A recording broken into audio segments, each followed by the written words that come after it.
He stands in the darkness, silent, motionless, a boy barely more than a child holding the severed head of a man. He doesn't smile, he doesn't raise his prize. No crown, no glory, no crowd. This is David and Goliath. But who are they?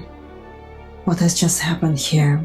The scene is ancient, one of the most famous in the Bible, a story told for thousands of years of a boy and a giant, of courage and faith. His name was David, a shepherd from Bethlehem, the youngest son of Jesse.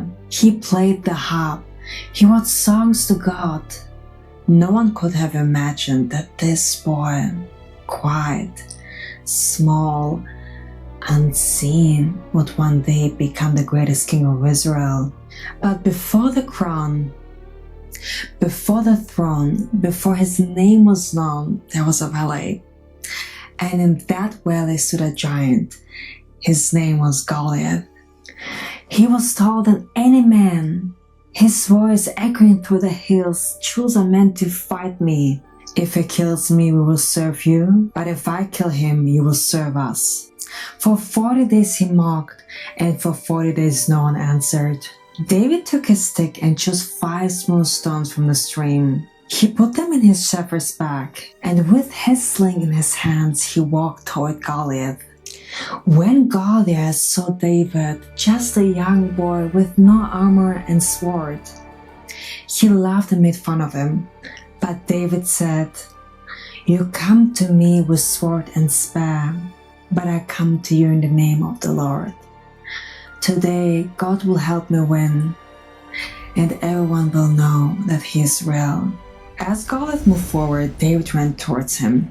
He took 1 stone from his bag, put it in his sling, and threw it. The stone hit Goliath on the forehead, and the giant fell face down to the ground. David defeated the Philistine with only a sling and a stone. He struck him down and killed him. David had no sword and ran to the giant. He took Goliath's own sword and used it to kill him completely and cut off his head. When the Philistines saw that their great warrior was dead, they ran away in fear. David took the head of Goliath and brought it to Jerusalem. Centuries later, artists would return to this moment, trying to capture what words could not. In Michelangelo's famous sculpture, David, the moment is not victory. The young shepherd stands calm, focused, and one hand holding the stone, and the other holding the sling. The marble he used had waited for 25 years. A bend is too damaged to carve, but Michelangelo only 26. He saw a figure hidden inside the stone. For 2 years he worked alone, and from that flawed block he created perfection.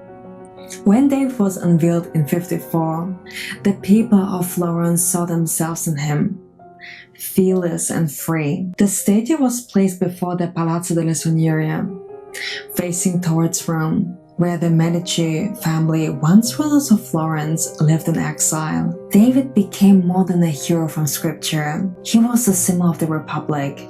Michelangelo captured not the battle, but the will to fight. A century after Michelangelo, another David appeared, not carved in great strength, but in the heat of the moment. Gian Lorenzo Bernini's David was sculpted in 1623 for Cardinal Scipione Borghese. It is no longer a statue of calm of perfection. It is the instant before impact, the breath before the stone flies. His whole body twists with force, his eyes locked on the invisible giant before him. You don't see Goliath, but you feel him.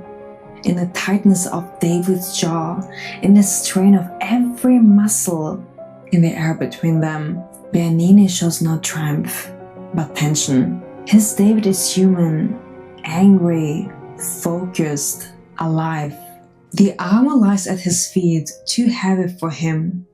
The harp rests nearby, waiting for the song he will play after the victory. It's said that Bernini used his own face for David. He didn't just carve a hero, he carved himself, his youth, his defiance. David is here completely unbalanced, ready to spring forward, energy trapped in marble, the soul of a shepherd and the will of a king. The famous painter Caravaggio told the story of David and Goliath 3 times, but unlike many of them, he did not show David as a triumphant hero. His David is quiet, almost heavy with thought, not proud but reflective. In each version, the boy seems to carry the weight of what he has done, as if he's not only facing a fallen enemy, but the truth of taking a life.